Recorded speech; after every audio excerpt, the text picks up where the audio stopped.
சாம்சனுக்காக ஜடேஜாவை தார பார்க்க போறாங்களா சிஎஸ்கே மேனேஜ்மெண்ட் அண்ட் ஃபேன்ஸ் பெர்ஸ்பெக்டிவ்ல பார்த்தோம்னா இதுல முக்கியமான 3 விஷயம் இருக்கு. இதுல மூணாவது ரொம்பவே முக்கியமானது. ஸோ முழுசா பாருங்க.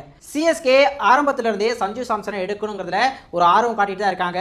அதே சமயம் சஞ்சு சாம்சனும் ஆர்ஆர்ல இருந்து போகணுங்கிற மாதிரி ஒரு முடிவில் இருக்காருங்கிற மாதிரி தான் தொடர்ந்து ரிப்போர்ட்ஸ் வந்துட்டு இருக்கு.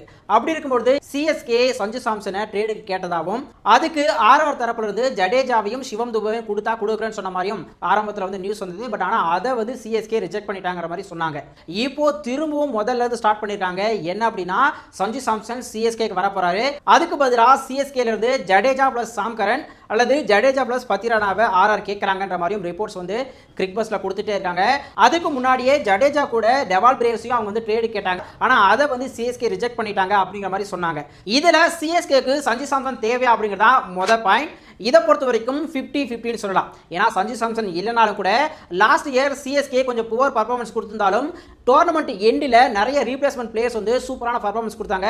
ஸோ ஓரளவுக்கு சிஎஸ்கேயோட பேட்டிங் ஆர்டர் நல்லாவே இருக்குன்னு சொல்லலாம். நம்ம பார்த்தோம் அப்படின்னா ஓப்பனிங்ல ருத்ராஜ் கெய்க்வாட், ஆயுஷ் மாத்ரே, ஊர்வில் பட்டேல், அடுத்து சிவம் துபே, டெவால் பிரேவிஸ், அடுத்தது 6ல ஜடேஜா, 7ல தோனின்னு இருக்காங்க.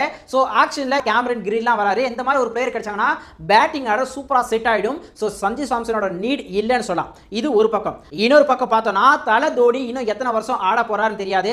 மேபி இதுவே கூட அவருடைய லாஸ்ட் சீசனா இருக்கலாம். ஸோ அந்த மாதிரி சமயத்தில் தோனிக்கு பதிலாக சஞ்சு சாம்சன் ஒரு பெஸ்ட் ஆப்ஷனா இருப்பாங்கன்னு சிஎஸ்கே மேனேஜ்மெண்ட் நம்பலாம். ஸோ கண்டிப்பா இந்த பாயிண்ட் பொறுத்த வரைக்கும் ஒரு 50-50 கால்னு சொல்லலாம்.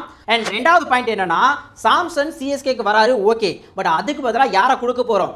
ஜடேஜாவை. ஜடேஜா லாஸ்ட் டிகேட்ல எந்த அளவுக்கு சிஎஸ்கேக்காக பர்ஃபார்ம் பண்ணிருக்காருங்கிறது எல்லாருக்கும் தெரிஞ்ச விஷயம். அதுவும் 2023 ஃபைனல்ஸ்லாம் உங்க கண்ணுக்குள்ளே இருக்கும். ஸோ அவரை விட போறோமா அப்படிங்கிற கேள்வி இருக்கு. அதை விட இன்னொரு படி மேல போய் ஜடேஜா கூட பத்திரானாவோ அல்லது சாம் கருணா மாதிரி ஒரு பிளேயர்ஸையும் ஆர்ஆர் கேட்கறாங்க. ஸோ கண்டிப்பா ரெண்டாவது பாயிண்ட் பொறுத்த வரைக்கும் சிஎஸ்கேக்கு மைனஸ் தான்.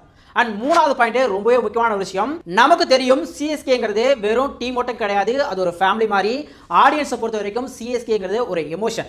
அந்த அளவுக்கு தான் சிஎஸ்கே டீம் மேனேஜ்மெண்ட்டும் சரி பிளேயர்ஸ்குள்ள இருக்கக்கூடிய பாண்டும் இருந்திருக்கு. அண்ட் மோஸ்ட் இம்பார்ட்டன்ட்லி சிஎஸ்கே அப்படினாலே எல்லாருக்கும் ஞாபகம் வர 3 ஃபேஸ். ஒன்னு தல தோனி, இன்னொன்னு சின்ன தல ரெய்னா, இன்னொன்னு தளபதி ரவீந்திர ஜடேஜா. ஸோ இப்படிப்பட்ட சூழல்ல ஏற்கனவே சின்ன தல ரெய்னாவுக்கு ஒரு சரியான ஃபேர்வெல் கிடைக்கல அப்படிங்கிறது சிஎஸ்கே ஃபேன்ஸ் மத்தியில ஒரு மிகப்பெரிய கவலையா இருக்கு. ஸோ அப்படிப்பட்ட சூழல்ல தளபதி ஜடேஜாக்கு ஒரு சூப்பரான ஃபேர்வெல் நம்ம சிஎஸ்கே டீம்ல கிடைக்கணுங்கிறதான் பெரும்பாலான சிஎஸ்கே ஃபேன்ஸோடைய எண்ணமா இருக்கு. அப்படி இருக்கும்போது சிஎஸ்கே ரவீந்திர ஜடேஜாவை ட்ரேட் பண்ணிட்டாங்கன்னா அது கண்டிப்பா ஃபேன்ஸ் மத்தியில மிகப்பெரிய ஒரு டிசப்பாயின்மெண்ட் உருவாக்கும். ஸோ என்ன பண்ண போறாங்க சிஎஸ்கே அப்படிங்கிறத பொறுத்து பார்க்கலாம். அதே மாதிரி நீங்க என்ன நினைக்கிறீங்க? சிஎஸ்கே சஞ்சு சாம்சனுக்காக ரவீந்திர ஜடேஜாவை ட்ரேட் பண்ணலாமா? இதை பத்தி உங்களுடைய கருத்து என்ன? மறக்காம கமெண்ட்ல சொல்லுங்க.